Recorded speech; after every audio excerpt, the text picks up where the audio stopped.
نحمده ونصلي على رسوله الكريم اما بعد فاعوذ بالله من الشيطان الرجيم بسم الله الرحمن الرحيم رب اشرح لي صدري ويسر لي امري واحلل عقدة من لساني يفقهوا قولي۔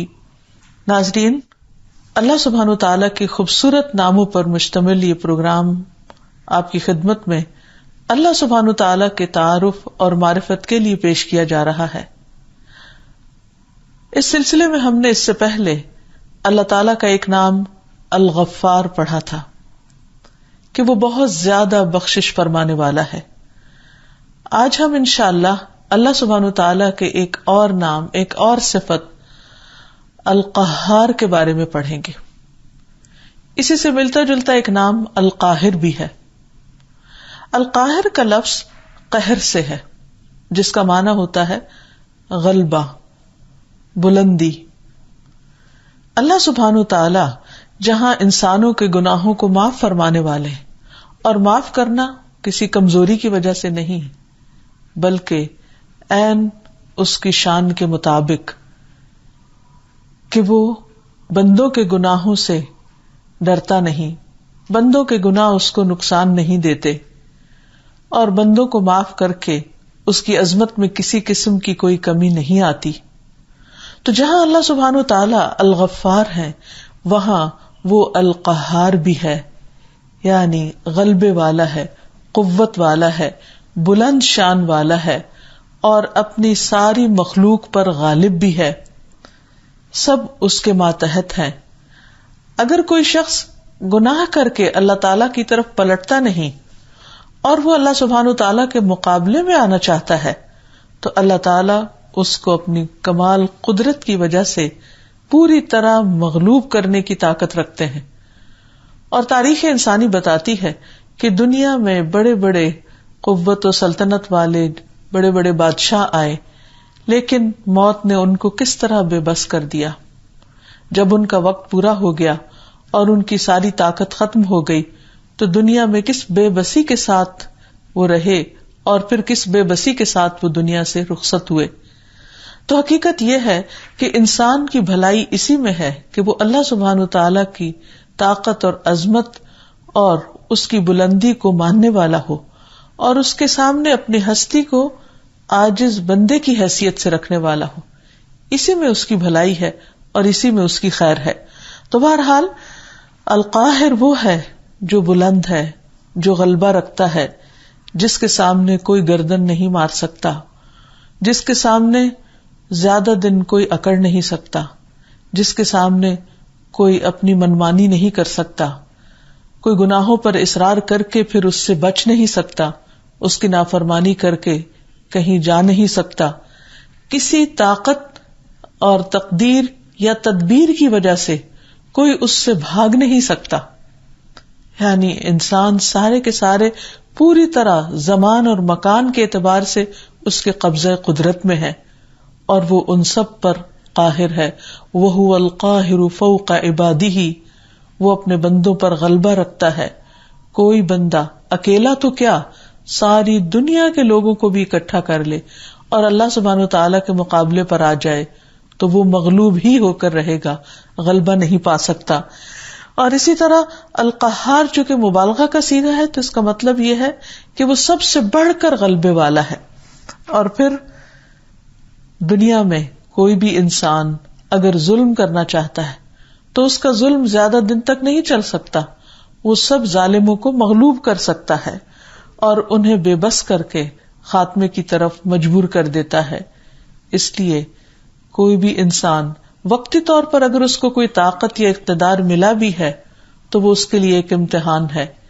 اس کا یہ مطلب نہیں کہ وہ اس طاقت کے بلبوتے پر اللہ سبحانہ تعالیٰ کی نافرمانی اور گناہوں کے اصرار پر تل جائے اور اپنے آپ کو بڑی چیز سمجھنے لگے۔ اللہ سبحانہ تعالیٰ دنیا میں اس نے جتنی بھی چیزیں پیدا کی ہیں ان میں بھی ہم دیکھتے ہیں کہ ایک قوت والی چیز کو دوسری چیز کے ساتھ ختم کیا ہے، اور ہر چیز کے مقابلے کے لیے کوئی دوسری چیز پیدا کر دی ہے۔ مثلاً پہاڑوں کی عظمت اور پہاڑوں کی بلندی اور ان کی سختی ہم سب کے سامنے ہے، لیکن ان کو توڑنے کے لیے لوہا پیدا کر دیا، اور کس طرح لوہے کا ایک ہتھوڑا پہاڑ کے یا ایک چٹان کے ٹکڑے ٹکڑے کر سکتا ہے. لوہا جو اپنی ذات میں بڑی طاقت رکھتا ہے، اللہ تعالیٰ نے اس کو پگھلانے کے لیے آگ پیدا کر دی. اور اسی لیے ہم دیکھتے ہیں کہ آگ کے ذریعے سخت سے سخت لوہا، آئرن، اسٹیل سب کا سب پگھل جاتا ہے، میلٹ ہو جاتا ہے، پانی بن جاتا ہے. اور پھر اس کو ختم کرنے کے لیے اس آگ کو اللہ تعالیٰ نے پانی پیدا کیا. کتنی بھی بڑی آگ ہو، جیسے لوہے کو ختم کرنے والی یا پگھلانے والی ہو، لیکن اگر اس پر پانی جیسی چیز ڈال دی جائے تو وہ آگ بجھ کر رہ جاتی ہے. اور پھر پانی جو آگ کے مقابلے میں بھی طاقتور ہے، ہوا جیسی چیز جو بظاہر نظر نہیں آتی، اس پانی کو بھاپ بنا کر، بخارات بنا کر اڑا دیتی ہے. تو اس طرح اللہ سبحانہ تعالیٰ کی اس مخلوق کے اندر بھی اللہ تعالیٰ کا غلبہ اور قہر نمایاں ہے. پھر اسی طرح جانوروں میں بھی ہم دیکھتے ہیں کہ بعض جانوروں کے مقابلے میں بعض کو مضبوط بنایا، طاقتور بنایا، اور کس طرح وہ ایک دوسرے کا خاتمہ کر دیتے ہیں. دنیا میں کوئی بھی چیز جو بلند ہونے لگتی ہے، اللہ سبحانہ تعالیٰ اس کو نیچے لے آتے ہیں، کیونکہ بلندی تو صرف اسی کی ذات کو زیبا ہے اور باقی سب اس کے بندے ہیں. اسی لیے ہم دیکھتے ہیں کہ نبی صلی اللہ علیہ وسلم جو اللہ سبحانہ تعالیٰ کے بہترین بندے تھے، جنہیں اللہ تعالیٰ نے عبدہ و رسولہ کہا ہے کہ اس کے بندے اور اس کے رسول، کس طرح دعاؤں میں اپنی عاجزی کا اظہار کرتے ہیں اور کس طرح بندہ بننے میں فخر محسوس کرتے ہیں. دن کے اوقات میں بھی اور رات کے اوقات میں بھی کس طرح اللہ تعالیٰ کے سامنے جھکے رہتے ہیں. رات کی نماز میں طویل قیام کرتے ہیں، اتنا قیام، اتنی دیر تک کھڑے رہتے ہیں کہ آپ کے قدم مبارک سوج جاتے ہیں. تو صحابہ ان سے پوچھتے ہیں کہ اللہ سبحانہ تعالیٰ نے تو آپ کے اگلے پچھلے سب گناہ معاف فرما دیے ہیں، پھر آپ اتنی مشقت کیوں اٹھاتے ہیں؟ تو آپ فرماتے کہ افلا اکون عبدا شکورا، کیا میں اللہ کا شکر گزار بندہ نہ بن جاؤں؟ یعنی بندہ ہونے کو تو یہی بات زیبا ہے کہ خواہ اس کا مقام کتنا ہی بلند کیوں نہ ہو، پھر بھی وہ اللہ تعالیٰ کے آگے جھکا رہے، اس کی نعمتوں پر شکر گزار رہے. اسی لیے ہم دیکھتے ہیں کہ نبی صلی اللہ علیہ وسلم رات کو سوتے وقت جو دعائیں پڑھتے، ان میں بھی اپنا آپ اللہ تعالیٰ کے سپرد کر دیتے. ایک دعا میں آپ صلی اللہ علیہ وسلم کچھ یوں اللہ تعالیٰ سے عجز و عاجزی کا اظہار کرتے ہیں کہ اللہم اسلمت نفسی الیک، اے اللہ میں نے اپنی جان تیرے سپرد کر دی. یعنی میں سونے کو جا رہا ہوں اور میرا نفس اور میری روح اور میری ذات تیرے حوالے، تیرے ہاتھوں میں ہے. ووجہت وجہی الیک، اور میں نے اپنا چہرہ تیری جانب کر لیا. وفوضت امری الیک، اور اپنا معاملہ بھی تیرے سپرد کر دیا. کیونکہ انسان تو اپنے معاملات کو اسی وقت تک دیکھ سکتا ہے جب تک کہ وہ جاگ رہا ہوتا ہے. سونے کے بعد تو وہ اپنی چیزوں کی خود حفاظت نہیں کر سکتا.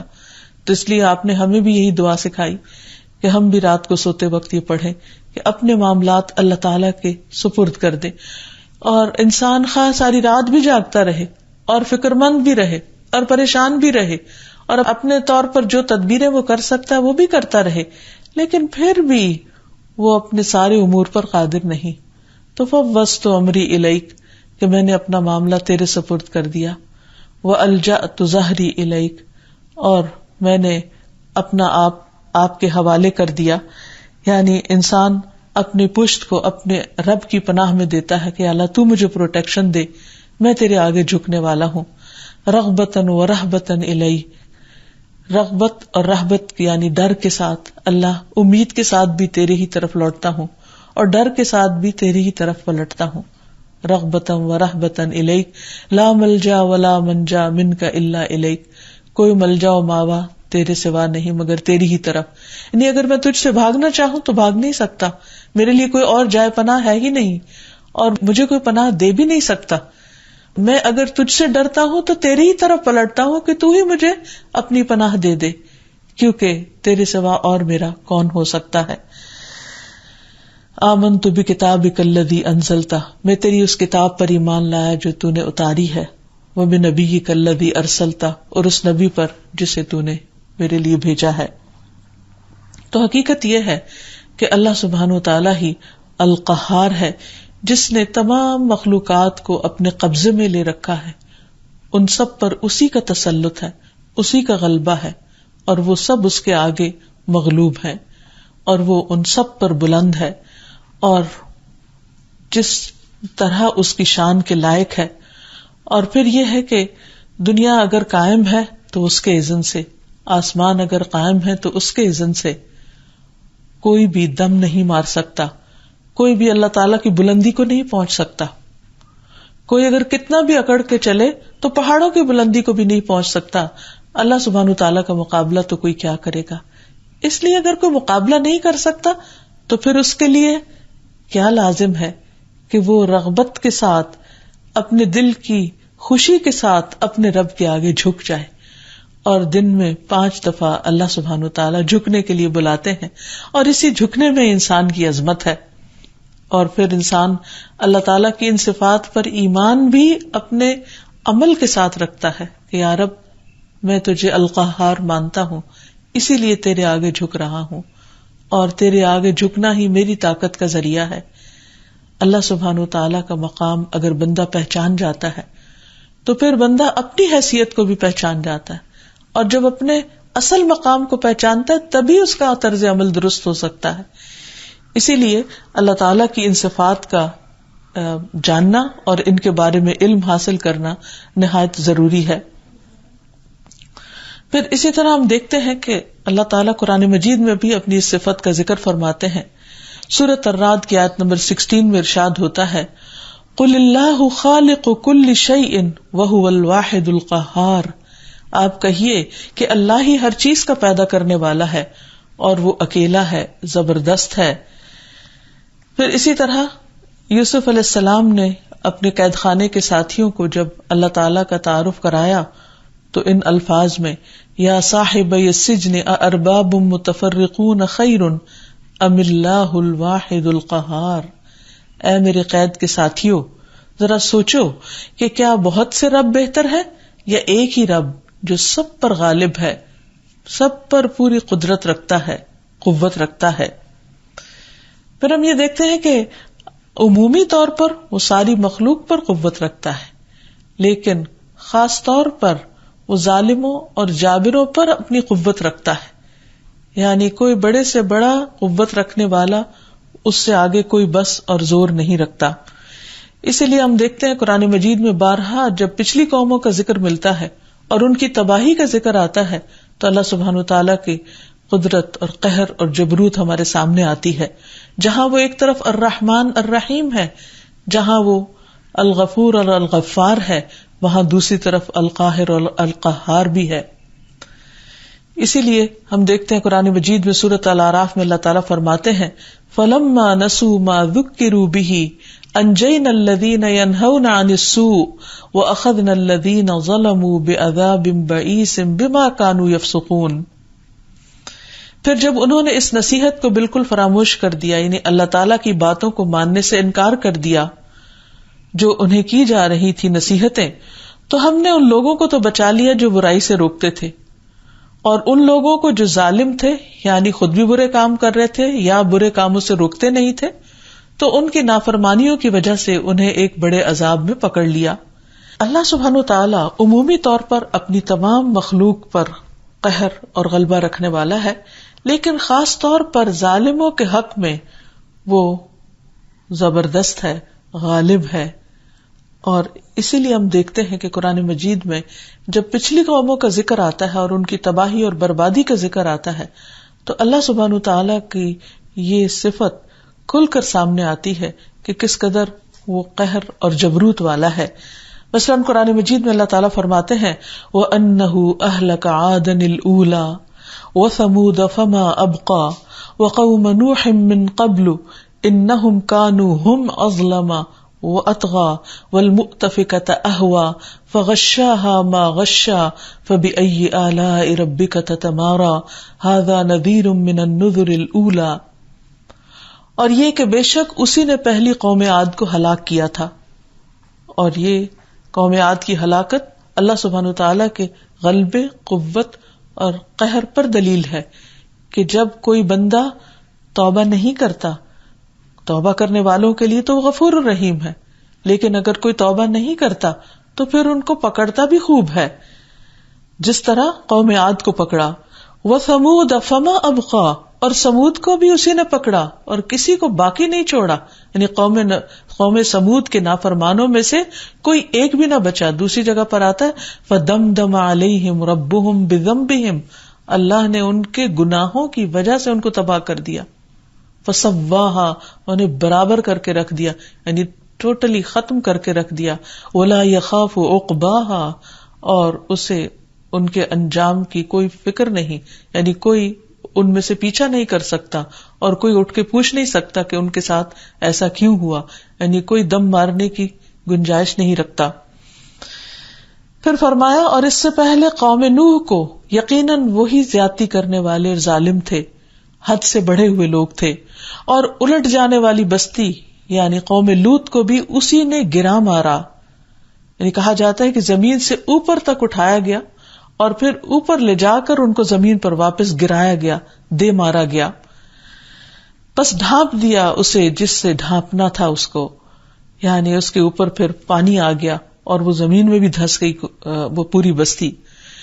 بس تو اپنے رب کی نعمتوں میں سے کس کس میں شک کرے گا، یہ پہلے ڈرانے والوں میں سے ایک ڈرانے والا ہے، یعنی پہلی قوموں کے ساتھ جو کچھ ہوا ان میں سے جو ڈرنے والی باتیں ہیں وہ تمہارے سامنے پیش کی جا رہی ہیں۔ پھر اسی طرح ہم دیکھتے ہیں کہ دنیا میں جو بڑے بڑے ظالم آئے ان کا انجام کیا ہوا، جیسے فرعون کا انجام کیا ہوا۔ قرآن پاک میں آتا ہے وَاسْتَكْبَرَ هُوَ وَجُنُودُهُ فِي الْأَرْضِ بِغَيْرِ الْحَقِّ، فرعون اور اس کی فوجوں نے، اس کے جو لشکر تھے، انہوں نے زمین میں ناحق تکبر کیا۔ وَظَنُّوا أَنَّهُمْ إِلَيْنَا لَا يُرْجَعُونَ، اور وہ سمجھتے تھے کہ ہماری طرف وہ واپس نہیں پلٹائے جائیں گے۔ فَأَخَذْنَاهُ وَجُنُودَهُ، تو ہم نے اس کو بھی پکڑ لیا یعنی فرعون کو، وَجُنُودَهُ، اور اس کے لشکروں کو بھی پکڑ لیا۔ فَنَبَذْنَاهُمْ فِي الْيَمِّ، ان سب کو اٹھا پھینکا ہم نے ایک سمندر میں۔ فَانظُرْ كَيْفَ كَانَ عَاقِبَةُ الظَّالِمِينَ، دیکھو تو صحیح ظالموں کا انجام کیا ہوا۔ یعنی اس انجام سے ڈرنا چاہیے انسان کو، اور دنیا میں اگر کسی بھی وجہ سے اللہ تعالیٰ کسی انسان کو کوئی بھی طاقت دیتے ہیں، خواہ وہ مال کی ہے یا علم کی ہے، یا کوئی حکومت ہے یا اقتدار ہے، اتھارٹی ہے، یا کسی بھی چیز کی کوئی پاور ہے اس کے پاس، تو اس بنا پر وہ یہ نہ سمجھے کہ وہ اللہ سبحانہ وتعالیٰ کے مقابلے میں طاقتور ہو گیا ہے۔ ہو سکتا ہے اسے چند انسانوں کے اوپر کچھ غلبہ حاصل ہو جائے اور وہ ان پر اپنے غلبہ جتانے کے لیے ظلم بھی ڈھانے لگے، لیکن ظلم کرنے والے زیادہ دیر تک پنپ نہیں سکتے۔ پھر اللہ سبحانہ وتعالیٰ جو مظلوم کی آواز کو ساتویں آسمان کے اوپر بھی سنتا ہے، اور اس کی دعا پہنچنے میں کوئی رکاوٹ بھی نہیں ہوتی، اس سے بھی انسانوں کو ڈراتا ہے۔ اور ہم دیکھتے ہیں کہ فرعون نمرود کا انجام کیا ہوا، جو اپنے آپ کو خدا سمجھتا تھا، بڑی چیز سمجھتا تھا، ایک حقیر مچھر نے اس کی جان لے لی۔ اسی طرح قارون کا انجام کیا ہوا، جو دولت کی وجہ سے بہت طاقتور تھا اور بہت اکڑتا تھا اور اپنی شان و شوکت میں بہت گم تھا اور اپنے آپ کو بڑی چیز سمجھتا۔ اس کے بارے میں آتا ہے فَخَسَفْنَا بِهِ وَبِدَارِهِ الْأَرْضِ، ہم نے اسے اور اس کے گھر سمیت اس کو زمین میں دھسا دیا، یعنی زمین نے اس کو نگل لیا۔ فَمَا كَانَ لَهُ مِنْ فِئَةٍ يَنْصُرُونَهُ، کوئی پھر ایسا لشکر نہ آیا، کوئی گروہ نہ آیا، کوئی بھی آگے نہ بڑھا کہ اسے اللہ سبحانہ وتعالیٰ کے اس عذاب سے بچا لیتا۔ من دون اللہ، اللہ کے سوا۔ وما کان من المنتصرین، اور نہ ہی وہ اپنا بدلہ خود لینے والوں میں سے تھا، یعنی نہ وہ اپنے آپ کا خود بچاؤ کر سکا، نہ کوئی اس کی فوج آ کر اس کو بچا سکی، اور نہ ہی وہ اللہ تعالیٰ سے کوئی انتقام لے سکتا تھا، پوچھ بھی نہیں سکتا تھا کہ اس کے ساتھ ایسا کیوں ہوا۔ یہ تو تھا معاملہ چند ظالموں کا جن کا ذکر قرآن مجید میں ملتا ہے، لیکن عمومی قاعدے کے طور پر اللہ تعالیٰ نے ہر ظالم اور قاہر یعنی قہر کرنے والے اور ظلم کرنے والے اور تکبر کرنے والے کا انجام ایسا ہی رکھا ہے۔ اللہ تعالیٰ نے قوم صالح اور قوم لوط پر جیسے قہر کیا، اسی طرح ابو جہل، ابو لہب اور مشرکین مکہ کو بھی مغلوب کیا۔ پھر اسی طرح اس کے بعد بھی جو لوگ دنیا میں ظلم کرنے والے تھے ان کو کس طرح مغلوب کیا گیا، اور کس طرح اللہ تعالیٰ نے اپنی قدرت کی نشانیاں دکھائیں، اور ہر دور میں اللہ تعالیٰ نے اپنے پیغمبروں کی مدد کی. ہر قوم کو اللہ تعالیٰ نے ایک وقت دیا اور ان کو اس وقت میں آزادی استعمال کرنے کا موقع دیا، لیکن انہوں نے اپنی آزادی سے ناجائز فائدہ اٹھایا. انہوں نے سمجھا کہ شاید یہ ہمیشہ کے لیے ہمیں ملی ہے اور شاید ہم ہر چیز میں اپنی مرضی کر سکتے ہیں، لیکن جب ان کا مقرر وقت ختم ہو گیا تو اللہ تعالیٰ کی پکڑ سامنے آ گئی. تو ان تمام واقعات سے انسان کو یہ سبق لینا چاہیے کہ انسان اللہ سبحانہ وتعالیٰ کے سامنے بہت کمزور ہے، خواہ دنیا کے اعتبار سے وہ کتنا بھی مضبوط کیوں نہیں. تکبر ایسی صفت ہے کہ جو صرف اللہ تعالیٰ کو زیبا ہے اور بندوں کے حق میں ناپسندیدہ ہے. اللہ سبحانہ وتعالیٰ فرماتے ہیں وَأَمَّا الَّذِينَ اسْتَنكَفُوا وَاسْتَكْبَرُوا فَيُعَذِّبُهُمْ عَذَابًا أَلِيمًا وَلَا يَجِدُونَ لَهُم مِّن دُونِ اللَّهِ وَلِيًّا وَلَا نَصِيرًا. مگر جن لوگوں نے اللہ کی بندگی کو عار سمجھا، یعنی اللہ کے آگے نہیں جھکے اور اکڑے رہے، یعنی اپنی کسی بھی خوبی یا کسی بھی دنیاوی نعمت کی وجہ سے اپنے آپ کو بڑی چیز سمجھا، تو وہ انہیں دکھ دینے والا عذاب دے گا اور وہ اپنے لیے اللہ کے سوا کسی کو بھی حامی اور مددگار نہ پائیں گے. حقیقت یہ ہے کہ دنیا کی کوئی بھی نعمت جس کی وجہ سے انسان اکڑتا ہے، حقیقت میں وہ انسان کو آزمائش کے لیے دی گئی ہے اور چند دن کے لیے دی گئی. پوری تاریخ انسانی پر غور کریں کہ کیا کسی کے پاس بھی کوئی طاقت یا نعمت ہمیشہ کے لیے رہی؟ ہرگز نہیں. یہ تمام چیزیں جو بھی کسی انسان کو ملی ہیں وہ اس کے لیے ایک امتحان ہے اور ایک محدود اور گنے ہوئے عرصے کے لیے انسان کو دی گئی ہیں. لیکن انسان عام طور پر طاقت حاصل کرنے کے بعد بھول جاتا ہے اور پھر بندوں پر تو ظلم کرتا ہی ہے، بعض اوقات اللہ سبحانہ وتعالیٰ کے سامنے بھی جھکنے سے انکار کر دیتا ہے. لیکن ہمیشہ ظلم کرنے والوں کا انجام برا ہی ہوا اور اس سے انسان کو ڈرتے رہنا چاہیے. اس میں ہم دیکھتے ہیں کہ نبی صلی اللہ علیہ وسلم کے جتنے بھی دشمن تھے، خواہ ابو جہل تھا یا دوسرے لوگ تھے، ان کا انجام کیا ہوا. خود ابو جہل کے بارے میں آتا ہے، حضرت عبداللہ سے مروی ہے کہ رسول اللہ صلی اللہ علیہ وسلم ایک مرتبہ سجدے کی حالت میں تھے اور قریب ہی قریش کے کچھ لوگ بیٹھے ہوئے تھے. پھر عقبہ بن ابی معیط اونٹ کی اجڑی لایا اور نبی صلی اللہ علیہ وسلم کی پیٹھ پر رکھ دی. اتنی بھاری تھی وہ اوج کہ آپ اپنا سر سجدے سے نہ اٹھا سکے. آخر حضرت فاطمہ رضی اللہ تعالی عنہا تشریف لائیں اور آپ کی پیٹھ پر سے اس کو ہٹایا، اور جس نے یہ حرکت کی تھی اسے برا بھلا بھی کہا. تو نبی صلی اللہ علیہ وسلم نے دعا کی کہ اللہ قریش کی اس جماعت کو پکڑ، اور آپ نے نام لے کر کچھ لوگوں کے بارے میں دعا کی کہ ابو جہل بن ہشام، عتبہ بن ربیعہ، شیبہ بن ربیعہ، عقبہ بن ابی معیط اور امیہ بن خلف یا ابی بن خلف کو برباد کر، کیونکہ یہ لوگ حد سے زیادہ ظلم و ستم کرنا شروع ہو گئے تھے مسلمانوں پر. اور ہم دیکھتے ہیں کہ کس طرح یہ سارے کے سارے جنگ بدر میں قتل کر دیے گئے. جنگ بدر جس کو فتح مبین کہا گیا، یہ وہ دن تھا کہ جس میں اللہ تعالیٰ نے دنیا کی تاریخ میں یہ سب کو بتا دیا کہ جو لوگ حق کے مقابلے میں اکڑتے ہیں اور ظلم پر اتر آتے ہیں اور اپنی غلطی سے توبہ نہیں کرتے اور اپنی غلطی سے باز نہیں آتے، پھر دنیا میں بھی وہ کس انجام سے دوچار ہوتے ہیں. اور پھر ابو جہل کے بارے میں بھی آتا ہے کہ جس طرح نبی صلی اللہ علیہ وسلم کو سجدے کی حالت میں اس نے نقصان پہنچانے کی کوشش کی تھی، تو کس طرح وہ ڈر کے پیچھے پلٹا کیونکہ اس نے اپنے سامنے ایک آگ دیکھی. تو قرآن مجید میں پہلی سورت العلق میں ہی اس بات کا ذکر آتا ہے کہ لَإِن لَّمْ يَنْتَهِ لَنَسْفَعًا بِالنَّاصِيَةِ، اگر وہ باز نہ آیا اپنی حرکتوں سے، یعنی میرے حبیب صلی اللہ علیہ وسلم کو تکلیف دینے سے، تو لَنَسْفَعًا بِالنَّاصِيَةِ، ہم اس کی پیشانی کے بالوں سے ضرور اس کو پکڑیں گے.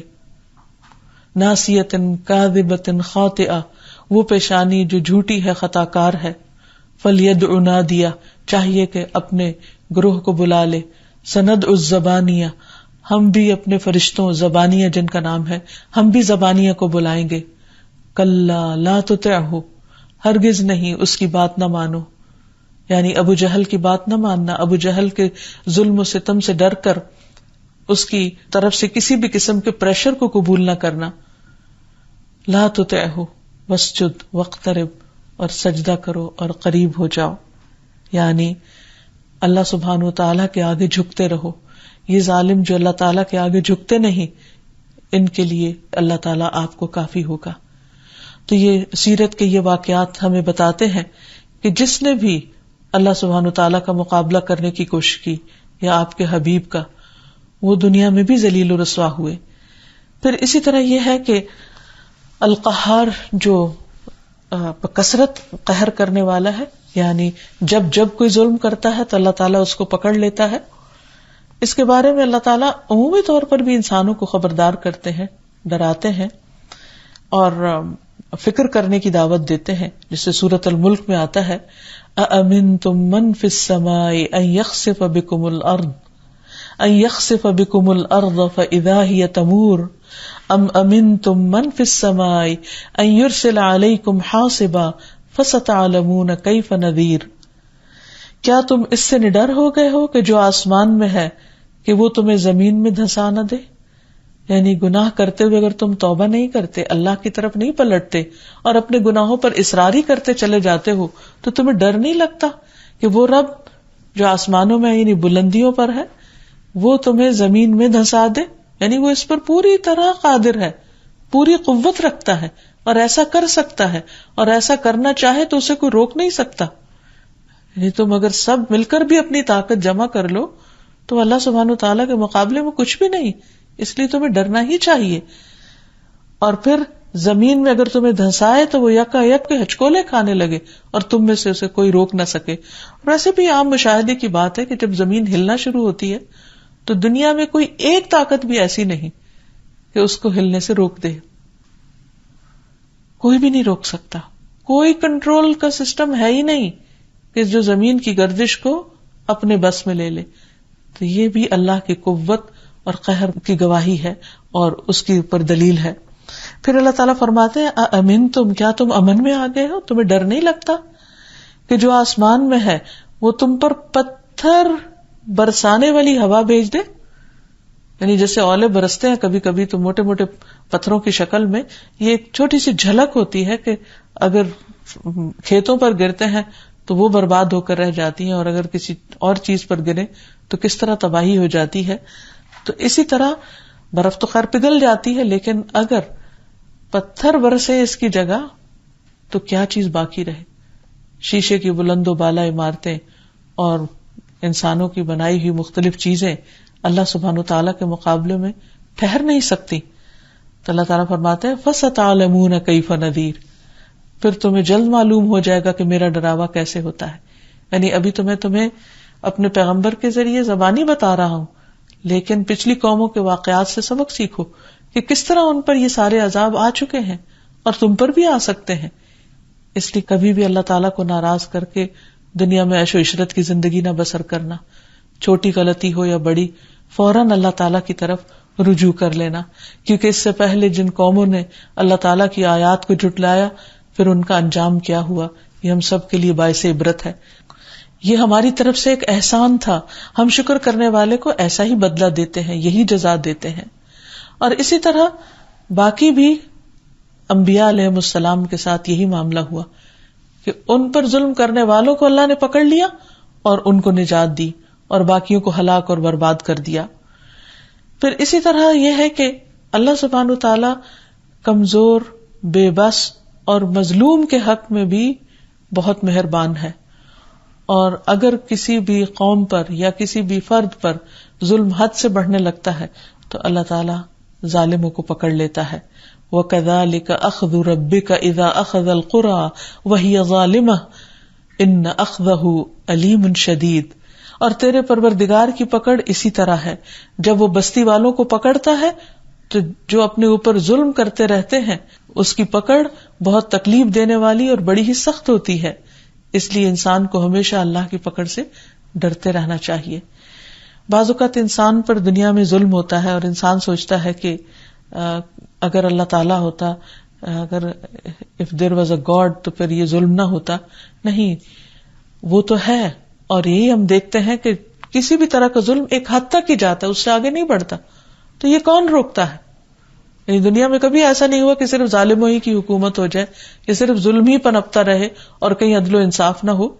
ہاں ایسا ضرور ہوتا ہے کہ بعض اوقات ایک گروہ دوسرے کے اوپر ظلم کرتا ہے، اور یہ بھی اس وجہ سے ہوتا ہے کہ اللہ سبحانہ تعالیٰ نے انسانوں کو جو آزادی دے رکھی ہے، جو اختیار دے رکھا ہے، اس میں ان کا امتحان لے کہ وہ کرتے کیا ہے. کیونکہ اگر ان کو اختیار نہ ملے اور ان کو دی گئی قوت کے مطابق اختیار نہ ملے تو پھر تو ان کا امتحان ہی نہیں. تو بہرحال جب بھی کبھی کوئی ظلم کا شکار ہوتا ہے تو اللہ سبحانہ تعالیٰ اس کی مدد ضرور کرتا ہے. رسول اللہ صلی اللہ علیہ وسلم نے فرمایا مظلوم کی بد دعا سے بچو کیونکہ وہ بادلوں پر اٹھائی جاتی ہے، یعنی اوپر لے جائی جاتی ہے. اور اللہ تعالیٰ فرماتا ہے میری عزت و جلال کی قسم میں تمہاری مدد ضرور کروں گا اگرچہ تھوڑی دیر بعد ہی کیوں نہ کروں. یعنی ایک وقت آئے گا کہ تمہاری مدد ضرور کی جائے گی. اللہ سبحانہ تعالیٰ نے مظلوم کی مدد کا وعدہ کیا ہے. مظلوم اگرچہ کافر ہی کیوں نہ ہو پھر بھی اللہ تعالیٰ اس کی دعا سنتا ہے. رسول اللہ صلی اللہ علیہ وسلم نے فرمایا مظلوم اگرچہ کافر ہو اس کی بد دعا سے بھی بچو کیونکہ اس کے سامنے کوئی پردہ حائل نہیں ہوتا، یعنی وہ دعا فوراً اللہ کو پہنچتی. تو اس لیے انسان کو کبھی بھی مایوس نہیں ہونا چاہیے، بد دل نہیں ہونا چاہیے، اور کبھی بھی یہ نہیں سوچنا چاہیے کہ ہماری مدد کیوں نہیں ہو رہی. اللہ کی مدد قریب ہے. مومنوں پر جب تکلیفیں آتی تھی اور وہ طرح طرح سے آزمائے اور ستائے جاتے تھے تو اللہ سبحانہ تعالیٰ ان الفاظ میں ان کو تسلی دیتے الا ان نصر اللہ قریب، سنو خبردار رہو اللہ کی مدد قریب ہے. اور پھر انسان کو چونکہ انسان ہے، کمزور ہے، کبھی بھی اگر وہ ظلم اور زیادتی کسی پر کر بیٹھتا ہے تو فوراً اللہ تعالیٰ کی طرف رجوع کرنا چاہیے اور اللہ تعالیٰ سے دعا کرنی چاہیے کہ اللہم انی اعوذ بک من زوال نعمتک وتحول عافیتک وفجاءۃ نقمتک ومن جمیع سخطک.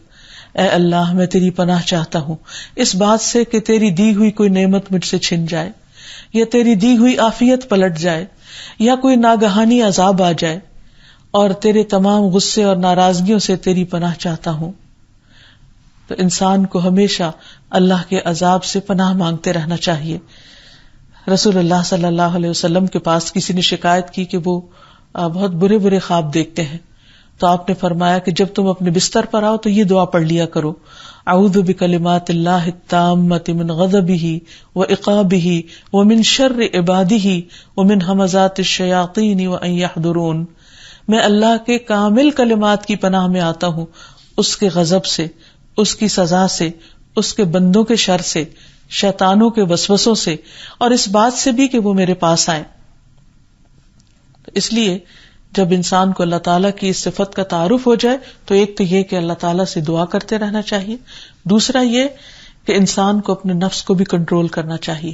جب اس کے اندر کسی کے ساتھ ظلم اور زیادتی کرنے کی خواہش بھی جاگے تو اسے اپنی خبر لینی چاہیے اور اپنے آپ کو کنٹرول میں رکھنا چاہیے، مغلوب کرنا چاہیے.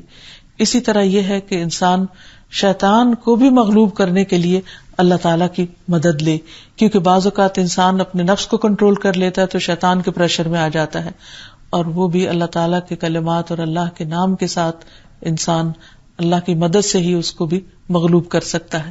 خاص طور پر غصے کے وقت، کیونکہ غصہ جو ہے وہ شیطان کی طرف سے ہوتا ہے اور شیطان انسان کے ساتھ کھیل رہا ہوتا ہے. تو ایسے میں انسان کو اعوذ باللہ پڑھ کر اللہ تعالیٰ کی پناہ لینی چاہیے اور شیطان سے بچنا چاہیے، اس کے سامنے مغلوب نہیں ہونا چاہیے، کیونکہ اصل بہادر وہ ہے کہ جو غصے کے وقت اپنے آپ کو کنٹرول کر لیتا ہے.